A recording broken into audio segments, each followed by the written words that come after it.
بسم الله الرحمن الرحيم. الحمد لله رب العالمين، والصلاة والسلام على نبينا محمد وعلى آله وأصحابه أجمعين. أما بعد، فنتابع درسنا من كتاب تعليقات على أصول الستة لفضيلة الشيخ العلامة أحمد بن يحيى النجمي رحمه الله تعالى. وقفنا عند الأصل الثالث. قال الشيخ الإسلام محمد بن عبد الوهاب بن سليمان بن علي رحمه الله تعالى: الأصل الثالث أن من تمام الاجتماع السمع والطاعة لمن تأمر علينا ولو كان عبدا حبشيا.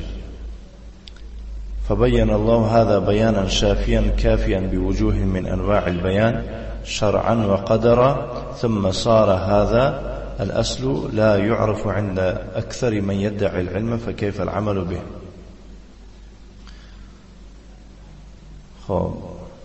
صاحب متن شیخ الاسلام محمد بن عبد الوهاب بن سلیمان چنین می‌فرماید که اصل سیوم آن است که برای کسی که بر ما فرمانروایی میکنند، یعنی راهبری میکند، گوش فرا کردن، یعنی گوش داشتن و اطاعت از آن کردن از کمال اجتماع است، و اگرچه آن بنده حبشی باشد.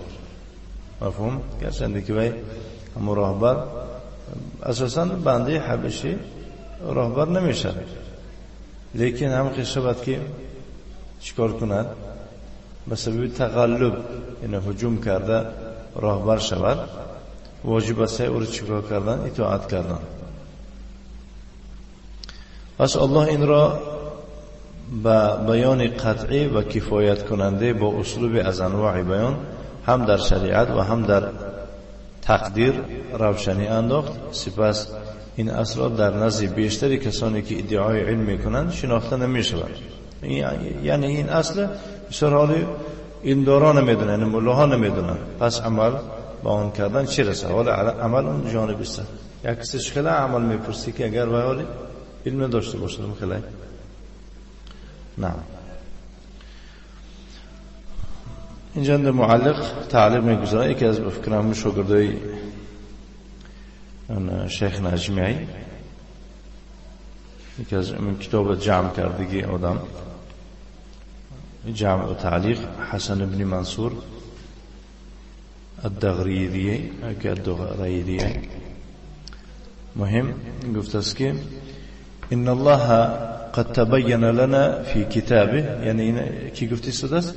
این شاگرد شیخ نجمی گفتی است. و درستی الله سبحانه و تعالی برای ما در کتاب خود روشنی انداخت و وضح صلی الله علیه و علی آله و سلم لنا فی سنته، و پیغمبر هم برای ما در سنت خود روشنی انداخت وجوب طاعت السلطان فيما ليس فيه معصية لله ولا لرسوله صلى الله عليه وعلى آله وسلم. یعنی چرا روشنی انداخت الله در کتاب و چرا روشنی انداخت پیغمبری او محمد صلی الله علیه و آله و سلم در سنتش، یعنی واجب بودن اطاعت سلطان را، راهبر را، در کدام کارها؟ در همه کاری که در هوای معصیت الله و معصیت پیغمبر نباشد. در همان اگر مبادا معصیت باشد، فإن امر السلطان بمعصیت فلا سمع اذن ولا طاعه. اگر مبادا پادشاه راهبر امر بفرماید، امر به اون معصیت بفرماید، فلا سمع اذن، در این حین، در اون هنگام نه گوش فرا میدهی به او و نه اطاعتش میکنی. و هو ما بينه شيخنا من الأدلة على هذه المسألة عند قول المؤلف فبين الله هذا بيانا شافيا كافيا بوجوه من أنواع البيان شرعا. یعنی این معلق میفرماید که این همان است که شیخ ما، این شیخ نجمی چیکار کرد؟ بیان کرد از دلیل ها بیان کرد به همین مسئله در نزد قول مؤلف، آنجا که مؤلف گفت فبین الله هذا بیانا شافیا کافیا بوجوه من انواع البیان شرعا. تحت همیننده شیخ نجمی حضور یک چند دلیل ها میبرد دایر به همین اصل سیوم. و اما قوله قدرا، اما قولی او که گفت الله سبحانه و تعالی این را در چی؟ در تقدیر هم آوردگی است، در تقدیر هم آوردگی است. یعنی این اختلافی که می شود، این اجتماعی می شود و اجتماع امت از بحر چیست و اختلاف امت از بحر چیست. یعنی که می دونیم که در اطاعت این اتحادیه، در چی؟ در مخالفت راهبر این پراکندگی است. همین هم آوردگی است. الله سبحانه و تعالی در تقدیر برای ما گفته است که قدر، در تقدیر گفته است. و اما قوله قدرا فهو ما كتبه الله في اللوح المحفوظ. اما در تقدیر گفتنش آن است که الله سبحانه و تعالی همون چیز در لوح المحفوظ کتابت کرده است علی الامه الاسلامیه، در سری امت اسلام، افرادا و شعوبا، هم تنها و هم خلق. حينما عادت و تعود الى کتاب ربها، کدام وقت اینا متحد میشوند؟ کی وقتی که همون امتی اسلام برگردد یا که برگشت و برمیگردد به سوی کتاب پروردگارش و سنت نبیه محمد صلی الله علیه و سلم و به سوی سنت پیغمبرش محمد صلی الله علیه و آله و سلم و تعمل بهذين المصدرين المنزلين من عند الله تبارك وتعالى. و کدام وقتی که امتی اسلام عمل بکند به این دو سرچشمه‌ای که از جانب الله تبارک و تعالی نازل شده است، یعنی دو سرچشمه، مراد از اون دو سرچشمه چی است؟ قرآن و سنت پیغمبر صلی الله علیه و آله و سلم. و من تلك الامور التي امر الله بها و امر بها رسوله صلی الله علیه و آله و سلم طاعت ولی الامر بالمعروف. و از جمله همون اموری که الله تعالی امر فرموده است که باید ما اون امور را، اون کارها را به جا بیاریم و پیغمبر او صلی الله علیه و آله و سلم نسبت اونها امر فرمودگی است. یکی از اونها چی است؟ اطاعت کردن راهبران دولت، راهبران کارهای دینی و دنیوی من و شما رو راهبری می‌کردید بالمعروف، یعنی که به یک طرز اطاعتش میکنی که نه اینکه در پیش رو تعظیم میدهی.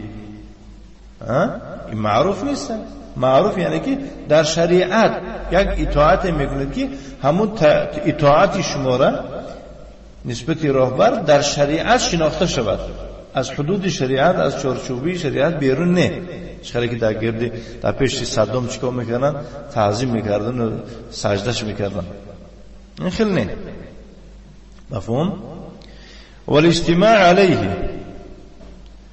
و در اطراف این جمع شدن و عدم الخروج علیه و به مقابل راهبر نبر آمدن بالقول والفعل، نه به سخن بر آمدن نه به فعلا.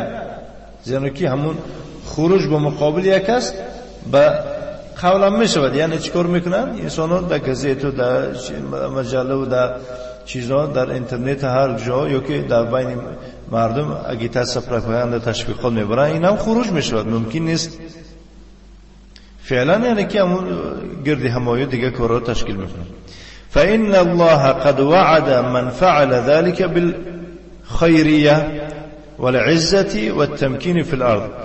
کسی همین نصیحت های در بالا ذکر شده را بکند، البته الله تعالی وعده کرده است به چنین کس خوبی را و نیرو شدن را و امکانیت یافتن را در روی زمین. یعنی الله تعالی وعده کرده است کسی همین گفته های بالا را به جا بیارد، یعنی نیکی های خوب برایش وعده کرده است و او را سربلند میگرداند، خار و ذلیل نمی شود دیگه. یعنی که خب بچه امکانیتش میدهد در روی زمین. امکانیت چیز؟ در روی زمین هر چی که خواهد همون در روی زمین اون نعمت الله دادیتش استفادهش بردن میته. خواه الله او را نفتش داده، خواه گزش داده، خواه چی معدنش دادگی باشد، هیچ یگون مشکلی ندارد. اما امروز که تاجیکستان ما را اگر برای مثال گیریم نگاه کنه، هر طرف راههای آهنش محکم کردن، صدها گذشتن نمیتونه ازبکستان. ازبکستان گذشتن نمیتونه. خب دیگه همه طرف یعنی که اکونومیک بلاکادش کرده. همین برای خاطر اون که راه ها گشاده شود. یگان کس قرب نکرده، یعنی که این خیلی زوری نکرده برای تاجیکستان صد راهش نشود. برای این چی در کرسه متحد شدن امت است. و بعدی الله یعنی که به گفتی الله به جا بیارد انسان انا موقع الله سبحانه و تعالی برای کشایش میده و نصرتی پیروزی علی الاعداء و مقابل هر دشمنی، خواه دشمنی خارجی خود داخلی. كما قال الله تعالى چنانه که الله تعالی میفرماید وعد الله الذين آمنوا منكم، الله از شما ایمان آوردگار وعده کرده است، و عمل الصالحات و عملی صالح کردگار وعده کرده است. عمل عمل از اینجا ایمان و عمل. لا يستخلفنهم في الارض، البته باید در روی زمین خلیفه‌شون میماند. ای لا يجعلنهم فيها خلفاء، در روی زمین صاحب زمینشون قرار میده. یعنی خیلی که مثلا گیریم در زمین خودت گاز میبراید نمیمونه تا دیگه دولت‌های غرب، روسیه نمیمونه تا دوره استفادهش بری، نفت میبراید نمیتونی استفاده بردن، امکانیت نداری. یتصرفون تصرف الملوک، پادشاه در همون کشور خودش چه خیلی که تصرف استفاده میبره، همه زمین هم خیلی استفاده بردن میگیرد. ای مومنان، این برای یک تاجیکستان نیست، برای تمام امت اسلام است. هم خلاص کما استخلف الذين من قبلهم، چه خیلی که در روی زمین الله تعالی دیگر کسها را، دیگر مؤمن و عمل صالح کردگار پیش از اینها چیکار کرد؟ در روی زمین خلیفه قرار داد، صاحب زمین شو قرار داد. ولا یمکنن لهم دینهم، الله برایشان دینشان را امکانیت میدهد. یعنی چه خیلی خواهند در دین دینداری میکنن. اکنون نگاه کنید، رفع یدین نکردن، آمین نگفتن، این طرف شیعه ها فشار آمدن، از طرف دشمنای اسلام فشار آمدن، سنت های پیغمبر یعنی که به جان آوردن، این امکانیت نیست. وقتی که من شما احیای سنت پیغمبر در کشور خود نکردیم، دونید که ما نداریم امکانیت در دین. یجعله ثابتا مقررا ظاهرا علی غیره، یعنی الله سبحانه و تعالی چنین کسها را وعده کرده است که ثابت قدمشون میگردند، مستحکمشون میگردند، غالب در بالای دیگرها میگردند. یعنی مراد از دیگرها اون معنا ندارد که تاجیکستانی‌ها را بالای ازبکستانی‌ها غالب میگردند. اگر در بالای مؤمن‌ها رفته شده است، یعنی مؤمن‌ها را الله تعالی فتح و پیروزی قوت میدهد در بالای دشمناشون. دشمنی مؤمن‌ها که کافرها. با از این سخنی ما فهمیده نشود که یعنی که دشمنی تاجیکا ازبکان، نه، این گپ خطاه. در گپ درباره مؤمن ها رفته است. الذی ارتضى لهم، برایشان همان دین را برایشان امکانیت میدهد که اون دین الله میپسندد. ولا یبدلنهم من بعد خوفهم امنا، بعد از خوف برایشان امن برایشان میدهد الله تعالی. یعنی خوف و ترس و هراسی که داره از طرف دشمنای اسلام، از طرف کفار، الله تعالی این خوفشون رو به امن مبدل می‌کند که دیگه یگون بلا نمیترسن. خب این وعده را الله تعالی وعده کرده است برای کی؟ برای کسانی که ایمان آوردن و عمل صالح کردن. اکنون چیکار کردن در کار که الله تعالی همین وعدهش برای من شما دهد؟ در آخر آیات میفرماید که یعبدوننی لا یشرکون بی شیئا، یعنی توحید دیده، من عبادت میکنن و به من یگان کس و یگان چیز شریک قرار نمیدهند. فهمیدید؟ من را عبادت میکنن و به من یگان کس و یگان چیز شریک قرار نمیدهند. و قال الله تعالی، الله تعالی میفرماید ولا ینصرن الله من ینصره، کسی دین الله را نصرت دهد الله تعالی به اون نصرت خواهد داد. ان الله لقوی عزیز، به درستی الله به قوت است و پیروزمند است. الذين ان مكناهم في الارض اقاموا الصلاه واتوا الزكاه، کسانی که اگر ما برایشون امکانیت بدهیم، یعنی که نصرتشون دهیم علیه دشمنشان، و اقدرناه علی ملک البلاد، ما اونها را قدرت و توانایی بدهیم به ملک کشورشون، در کشورشون هر ملکی که دارن یعنی که دستشون تصرف کردن میباید. و یا چیکار میکنن بعد از امکانیت دادن در روی زمین؟ چیکار میکنن؟ اقاموا الصلاه، نماز برپا میکنن، و اتوا الزکات، زکات میدهند، و امروا بالمعروف، امر به کارهای پسندیده میکنن، و نهوا عن المنکر، و از کارهای ناجویه باز میدارن یکدیگرشون. ولله عاقبت الامور، عاقبت همه کارها برای الله است. ای مسیر و آخر امور الخلق، بازگشت آخری کارهای خلق به الله است. همینا در دست الله. الله تعالی خواهد که بیگون تیر و تفنگ و بیگون تکنولوژی شما را مقدم و پیشرفت میکنه، ولی مشکلی در کیست؟ در خودی شماست. پرابلم در چیه؟ پرابلم در نخوام عربهای سرلوچ و پالوچ در تمام جهان غلبه داد الله سبحانه و تعالی به شما را ندهد میدهد. وحينما تترك الأمة الإسلامية العمل بالكتاب والسنة وتتعبد بشيء لم يأمر الله به فإنه قد كتب وقدر في اللوح المحفوظ بأن من كان هذا حاله ومن ذلك عدم طاعة السلطان والخروج عليه بأنواع الخروج. وحينما تترك الأمة الإسلامية وقتی که امت اسلام ترک میکند چرا؟ العمل بالکتاب و سنت ترک عمل میکند به کتاب الله و سنت پیغمبر و تعبدوا بشيء لم یا که الله را عبادت میکنند به یک اسلوب و به یک طرز عبادتی که الله او را نفرموده است فإنه قد كتب. البته الله تعالی همینم در تقدیر نوشتگی است، یعنی در لوح المحفوظ تقدیر نوشتگی است، تقدیر کردگی است که کسی که حالش چنین باشد بیان من کان هذا حاله، حالی کسی این خیل باشد بیان در تقدیرش در کتاب پیشکی نوشتگی است. و من ذلك از جمله همین چیزی که مثال گیریم از قرآن و حدیث دور شدن، یعنی اطاعت نکردن راهبران است و الخروج علیه به مقابل راهبران بودن است بی انواع الخروج، به هر نمودی خروج. فإن الله اذا رأى من عباده هذا یبتلیهم بالتفرق و التمزق. وقتی که الله تعالی از بندگانش چنین خصلت‌های بد رو بیند، همین خصلت‌های بد که بیند، یبتلیهم بس سر میکند الله تعالی و چیکار کردن؟ سنجیدن را و پراکندگی و با یعنی که یک پارچه، دو پارچه، سه پارچه، 10 پارچه شدن. و یجعل بأسهم بینهم و پرابلمشون در بین خودشون سر میدهد. فهمیدید؟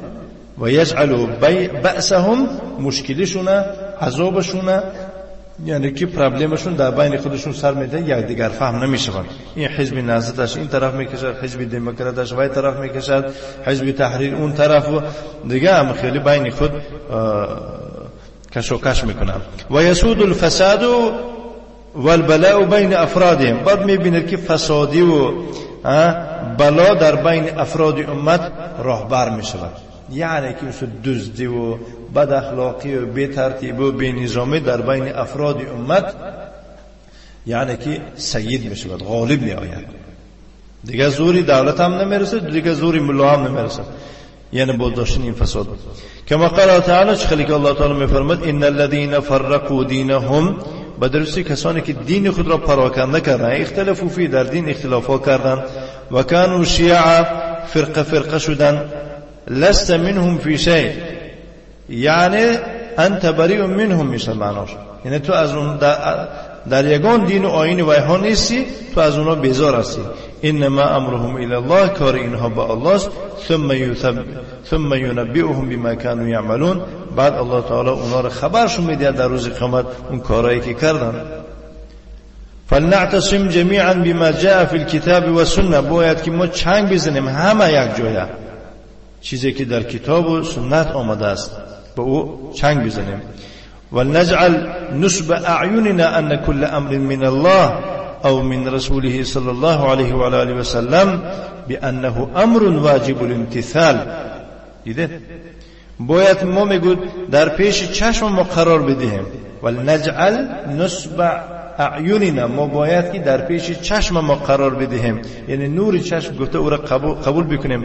تمام امر رو که از جانب الله آمدگی باشد و تمام امر رو که از جانب پیغمبرش آمدگی باشد، بانه امر واجب، ما اینو در پیش چشم قرار دهیم، بگیم که این امر واجب است، از پیغمبر آمده است، از الله آمده است. گفته واجب الامتثال، او را اطاعت کردن واجب است. الا ما دلت النصوص على ان هذا الامر على سبيل الاستحباب، مگر همون متن رو که مثل گرچنده که از طرف الله آمدگی باشد یا که از طرف پیغمبر آمدگی باشد، لیکن به طریق مستحب آمده است. با این خیانه که مثلا گم انسان ها تساهلی و سهلانکاری کنن هیچ گم نداره، لیکن امری که از جانب الله آمده است، از جانب پیغمبر آمده است که امری وجوب باشد، خیلی اینا سرپیچی میکنه ای بنده. و ان نعتقد فيه اعتقادا جازما، ما باید که نسبت همون امر از جانب الله و از جانب پیغمبر آمده اعتقاد داشته باشیم. اعتقادی چی؟ اعتقادا جازما قطعی، بیگون چون و چرا، بیگون شک و شبهه. لا مریت فیه، لا در وی یگون خلاف نباید باشد. بان فیه الخیر، که در وی چی؟ یعنی شک نیست که در او خیر است. و بخلافه، در عکس حال چی میشد؟ یحصل ماذا؟ الشر، یعنی که بدی سر میزند. و ان كل نهی نهانا الله عنه في كتابه او نهانا عنه رسولنا محمد صلى الله عليه وسلم في سنته فانه نهي يحرم علينا الوقوع فيه. ده و ان كل نهی، و تمام منعی که الله تعالی ما را از همون منع شده منع کرده است فی کتاب، در کتابش، او نهانا عنه، یا که ما را از همون کار منع کرده است رسول ما پیغمبر صلی الله علیه و سلم در سنتش. البته این یک چنان منع است که حرام است به ما واقع شدن در او. الا ما دلت الادله على ان النهي فيه على سبيل الكراهه والتنزيه، مگر همون دلیلی که آمدگی باشد که من مراد از من این به سبیل مکروه آمدگی است یا که تنزیه آمدگی است.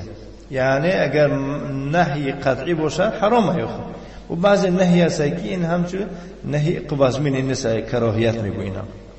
لأن اذا وقعنا في النهي، زیرا که اگر ما در منع کرده چیزی که از جانب الله منع شده است افتیم، فسيحصل علينا الشر ان عاجلا و ان آجلا، بسر ما یک شر و یک بدی، یک بدبختی میفراید. این عاجلا یا چی؟ یا تیز، او آجلا یا که آینده. یعنی این بدبختی ما یا همین روز در سر ما میبینیم، یا که آجلا آینده. فإن عدنا أيها المسلمون إلى الله عودة صادقة ظفرنا بسعادة الدارين. اگر ما این مسلمان ها به سوی الله برگردیم، برگشتن چیکار؟ همه میگوید که ما به سوی الله میگردیم، ما به سوی قرآن و نظم. این شیخ میفرماید که عودة صادقا، ما در برگشتن صادق باشیم، دروغگو نباشیم، فریبگر نباشیم، ما پیروزمند میشویم، به دست آورده میتوانیم سعادتمندی دو دنیا را، در دنیا و در الاخره، هم سعادتمندی این دنیا را و هم سعادتمندی چرا؟ آخرت را. و این تخلفنا، اگر ما چیکار کنیم؟ خلاف این کار کنیم یا که عقب نشینی کنیم، فإن الامر على العكس، کار به عکس می شود من ذلك، یعنی این کار عکسش می شود، یعنی که ما هم در دنیا بدبخت می شویم نعوذ بالله، هم در آخرت. والله المستعان، الله سبحانه و تعالی خودش یاردم دید. ثم صار هذا الأصل لا يعرف عند أكثر من يدعي العلم فكيف العمل به. بعد کار به آن رسید که همین اصل را در نزد بیشتری اهل علم دانسته نمی شود، حالا با عمل کردن چی رسد؟ اکنون شیخ نجمی الله رحمتش کنه میفرماید که سبق لنا ان بینا ما بینه الله لعباده، یعنی در درس‌های گذشته برای ما گذشت اون چیزی که ما روشنی انداختیم، اون چیزی رو که الله برای بندگانش بیان کرده بود در قول خود که فرمود ان هذه امتکم امه واحده و انا ربکم فاعبدون. این گفته بود در درس گذشته مخلصه و درستی این امتی شما ای دینکم دین واحد، دین شما دین یکتاست فی جمیع الملل، در همه ملت های اسلام، و یعنی به توحید، این در این توحید رو در نظر دارد. و ان ربکم، من پروردگار شما هستم، فاعبدون، مرا عبادت کنید. و فی الآیه الاخرى، در دیگر آیت الله تعالی میفرماید و انا ربکم فاتقون، من پروردگار شما هستم، از من تقوا بکنید، نه از غیر من، نه فخافونی، از من بترسید. و فی قوله، در قول الله تعالی میفرماید شرع لكم من الدین ما وصى به نوحا، شرع ای بین و اوضح و سن لكم، یعنی بیان کرد و ایضاح کرد و برای شما جاری کرد، همچون سنت نشان داد الله تعالی از دین، آن را که سفارش داد به او نوح را، یعنی هر چی که برای شما نشان داده است برای نوح هم امر کرده بود. والذی اوحینا الیک، و آن را که ما وحی فرستانیدیم به سوی تو، و ما وصینا به ابراهیم و موسی و عیسی، و اون سفارشی که ما به ابراهیم و موسی و عیسی دادیم. این چیره در نظر داره؟ به اولو العزم گفته شده، یعنی نوح و پیغمبر ما صلی الله علیه و سلم و ابراهیم و موسی و عیسی. 5 تا من خلاص 6 تا 5 تا 6 تا. ان اقیم الدین، مراد از اون سفارشی که ما با این 5 اولو العزم دادیم چی بود؟ ان اقیم الدین، یعنی دین را قایم دارید. مراد از داشتن قایم یعنی قیام در دین چی است؟ ای اعملوا به علی ما شرع لكم، چیزی که به شما نشون داده شده است در دین همین طور عمل کنید، نه با فکر و خیال خودتون یا که دیگران. ولا تتفرقوا فيه ای لا تختلفوا، در دین اختلاف نکنید. اما یا حقیقت گویم ممکن تو اختلاف کرده در دین، آخه با تو ناحقی.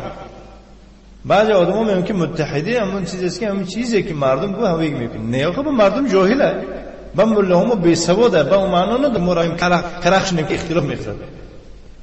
فهمیدید؟ با کسی که حقیقت برایشون بود، یعنی که اون شرمندگی و بدبختی که ملا به سر امت اسلام میبره و فهموند، بعد چی میگم؟ میگم تو اختلاف کردی، پراکنده. این اختلاف نیست، این حق پیشنهاد کردن. عبود را عبادت بکنیم. هو الله وحده لا شریک له، وای الله است که یگانه است، شریک ندارد. و امرنا ان تكون امتنا امه واحده، و ما الله امر فرموده است که باید امتی ما یعنی دین ما دین یکتا باشد. فتبين ان الدين يقوم على اصلين، یعنی از این خلاصه قائمی است. ان الاله واحد، یکم اله یکتاست. یعنی اگر در دین بسیار الهی شود چی میشه؟ نمیشه، دین ویرون میشه. و هو المتعبد له بانواع العبادات، یعنی مراد از این عبادت کردن الله هست با انواع عبادات. و هو الله دون سوا، وای یعنی همون الهی که وی لایق عبادت است به هر انواع عبادتی که پیغمبر نشون دادگی است. کدام ذات بودنش؟ والله، وی باید الله باشد دون سوا، نه غیر الله. ان الامه يجب ان تكون واحده، واجب است که امت یک تو بشود. و الا تتفرق في الدين، در دین پراکنده نشود. و یقول المؤلف، مؤلف می‌فرماید که ان من تمام الاجتماع السمع والطاعه لمن تأمر علينا ولو كان عبدا حبشيا. اکنون همین جمع شوی به اتمام به پرگی میرسد. یکی از همون سبب‌هایی که امت جمع میشه و سبب‌های مهم او، یعنی که چیکار کردن؟ به راهبرها اطاعت کردن، اونها را سخنشون یعنی که گوش فرا نهادن. اگر چند که راهبر در سر ما چی باشد؟ یک عبدی، یک بنده گویم حبشی باشد، سواء کان برا او فاجرا، خانیک باشد خواب بد. نعم. و سواء کان مطیعا او عاصیا، خواه اطاعت باشد خواه عاصی باشد. و طاعت من والاه الله امرنا واجبه علینا. شیخ میفرماید که اطاعت کردن آن کسانی که الله در سر ما و یارا چی راهبر تعیین کرده است واجب است. و هو من تمام الاجتماع الکلمه، این یکی از پرشوی جمع شوی کلمه است، یعنی که یک کلمه یعنی وحدت کلمه است. فقد وردت فی ذلك الآیه، در این مورد یعنی آیت آمدگی است. و هی قوله تعالی، این قول الله تعالی است که میفرماید یا ایها الذین آمنوا اطیعوا الله و اطیعوا الرسول و اولی الامر منکم، ای کسانی که ایمان آوردید اطاعت از الله و پیغمبر بکنید و اطاعت اولی الامرتون کنید که از شما است، ای امرا و علماء المسلمین. یعنی امرا یعنی راهبرها و علمای مسلمان. دیدید یعنی در وقتی که راهبرای دولت اطاعت میکنی با به گفتی عالمان نه، دیدید چه وابسته دارد؟ علما را اطاعت میکنی. خب وقتی که یا که علما را اطاعت میکنی، در برابر این راهبران هم باید اطاعت کنی. اینا باید که آیه دیگر جدا نباشند. واما الاحاديث في هذا الباب فهي كثيره منها، اما حدیثات در این باب در این مسئله گویم خیلی بسیار آمدگی است. از جمله حدیثایی که دایر به اطاعت راهبران دولت میکرده حدیث ها همین است. امر النبي صلی الله علیه و آله و سلم بالسمع و الطاعه لاولی الامر. پیغمبر علیه الصلاه و السلام امر فرموده است گوش فرا نهادن، یعنی گوش کردن و اطاعت کردن رهبران دولت را و عدم الخروج علیه و به مقابل رهبر دولت نبر اومدن چیکار کرد؟ پیغمبر صلی الله علیه و آله امر فرموده است که نبروی بو. فهمید. فعن عباده ابن الصامت رضی الله عنه قال، این روایت از کی؟ از عباده بسری صامت چنین روایت میکند که پیغمبر علیه السلام یعنی حادثه‌ای که شده است نقل میگوید که ما بیعت کردیم پیغمبر علیه السلام با اطاعت کردن و با گوش کردن فی منزل نمکه، یعنی رفع عبودن در وقت مبلغ میفرد و نه وجود مشکل نه ما خدمتی اکثر مشکل میفرد باتن علینا گرچند که همون راهبر در خوب بود ممكن يروح لدار خدش ولا يخرج يخل جاز كل حديث مثلا على جاز يكون خوف وش مباراه والا ننازع الامر اهله، يعني ما نحكم هم ربي ربي بس نظام خاطئ الى ان طاعه له اهل ديننا، يعني مقتضى توقع اطاعتش مني تا انق کافر بودنی او را ندانی. یکی شما تنازع چطوره داره من الله وحده في برهان مسلمان قطع شور کند یا که عادی راهبرای دولت دستشون رو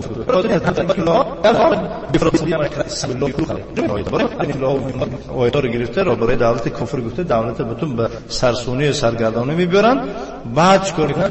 او بعد چشمشون میکشوین، بعد خیلمای چشمشون تاز میکنن. ملاها و منها حدیث ابن عباس رضی الله عنه. ملاها بسیار خودشون تشویقات و اگیتاس پروپاگاندا میبرن برای مقابل دولت. در یکی از امون نمازهای عید من یک ملا مشهوره نمازم ذکر میکنم، نماز عید خواندم دعا کرده استادس میفرماید که برای همین خیل تاکتیک های دعا کنی دارن که خیلی با هم طبقه خودشون میفهمند و آدمی که عقل و فرد دارد میفهمد نیست و چی مقصد دارد. دست برداشت میگه دعا کنیم در همین کشور ما اون کسانی که بیش هم ترمز شدگی هستن، حبس شدگی هستن، الله تعالی و یار آزاد کند که فقط گناهشان همین بود که به گفتن لا اله دولت ما خیلی یا برای خاطر لا اله الا الله گفتن یگون کسی ترمه نکرد است. این اون معنا میدهد که دولت ما یعنی از دعای چنین ملای بی فراست اوری تکفیری از این یعنی که فهمیده میشود که دولت ما باید دولتی بود است که ناحق آدم ها رو چیکار کرده شده است؟ ترمه کرده شده است. با خصوصا به گفتنی لا اله الا الله اونها رو محکم کرده شده است. اگر این چی میشه در این نسبتی دولت یعنی پهن کردن خبر در بین مردم دهقانی که اول دولت خبردار نیست، هیچ خبردار نیست، یعنی که همینا مثلا یک غرض و یک مقصد دارن برای خاطر مقصد خودشون رو پیاده کردن، هم خیلی دولت داغدار و نمینم خروج میگوین با مقابل دولت برون بودن بالقول میگوین گرچند که به سلاح نبرن، بعد آیسا از این صحبت ها استفاده میبرند و سلاحی ها پیدا میشن. نعم این حدیث بخاری مسلم روایت کرده. و منها حدیث ابن عباس رضی الله عنهما، حدیث عبدالله ابن عباس هم هست در این مورد میفرماد که رسول الله صلی الله علیه و آله و سلم فرمود من رأى من امیره شیئا، کسی از امیر خود از راهبر خود یک چیز ببیند یکرهه نمیفورتش، بعضا میشه بعد خود راهبر یک کاری میکنه که نمیفورد آدم، بعد چیکار کردن در کار؟ فلیصبر علیه، صبر کند. این حدیثان رو خوندگی کورم بعضی کسان فانه یعنی صبر کن. چی باید صبر کردن در کار؟ آنها دوامش هم میفهمونن. فانه من فارق الجماعه شبرا فمات، چون که کسی از جماعت براید، یعنی از همین چی همین راهبریتی دولت، از همین متحد بودن مسلمانان همین دولت همین کشور براید به مقدار یک شبر، یک پنجره میگوین، بعضی توجیه وجب میگوین، یک وجب براید،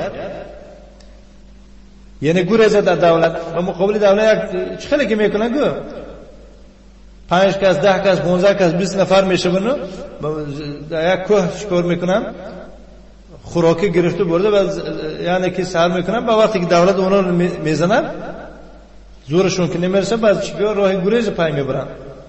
الان اینجا نگاه کنید، حالا اینجا گفته یک وجب اگر یک پنجه اگر از اطاعت بر اومده گریز یعنی که بیره شده مرده ماند، الا مات میتة جاهلیه.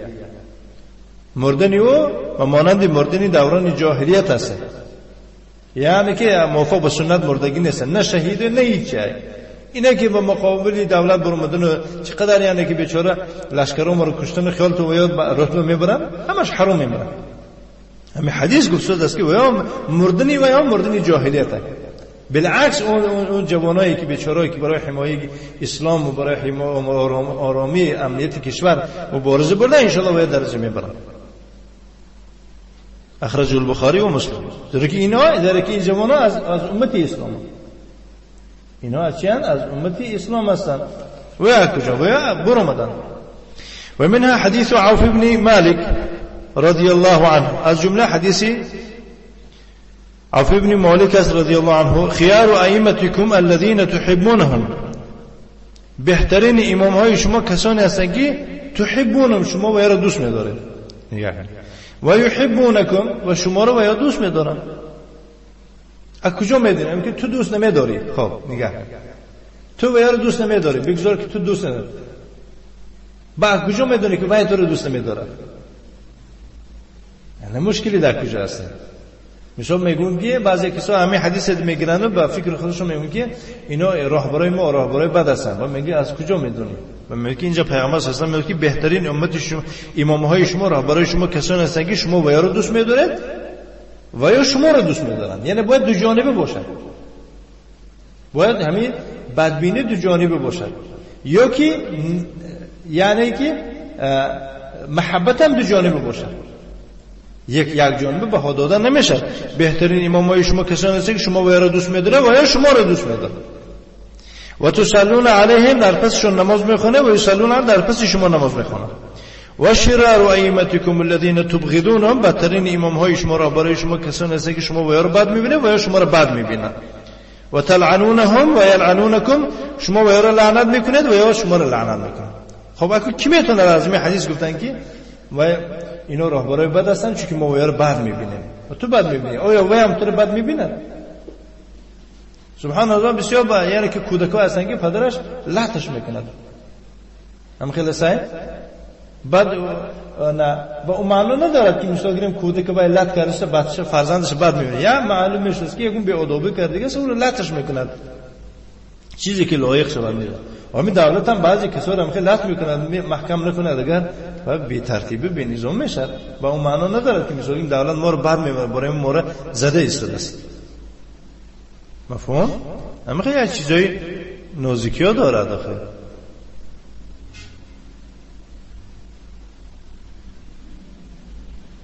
نعم فهمیدین؟ قیل گفتم یا رسول، این دوام داده حدیث، یا رسول الله افلا ننابذهم بالسيف، آیا با مقابل و یا با شمشیر نبریم، به تیر توفان خطی و یا نبریم و یا رو مخالفت به شمشیر نکنیم؟ وقتی که ببینیم ما و یا بعد می و یا ما رو بعد میبینم و مثلا گیریم چی و یا ما رو لعنت میکنیم و او رو لعنت میکنیم، خوب نبودیم با بریم با مقابلشون. فقال الله، گفت نه، ما اقاموا فیکم الصلاه، تا وقتی که در بین شما نماز خون باشن، یعنی که دونه که ویا که نماز خونن شما حق نداره به مقابل ویا برآمدن. و اذا رأیتم من ولاتکم شیئا تکرهونه، اگر شما از رهبران خود یگان چیز بینید که معقولتون نشود، بد میبینید، فکرهو عمله، و همون کارش بد بینید. مثلا امروز چی کاری بد کرده ایستادن که ما رو نمیفورد، میگیم که مثلا حجاب من کرده ایستاده به طور لازمیه، این کارو بد میبینیم.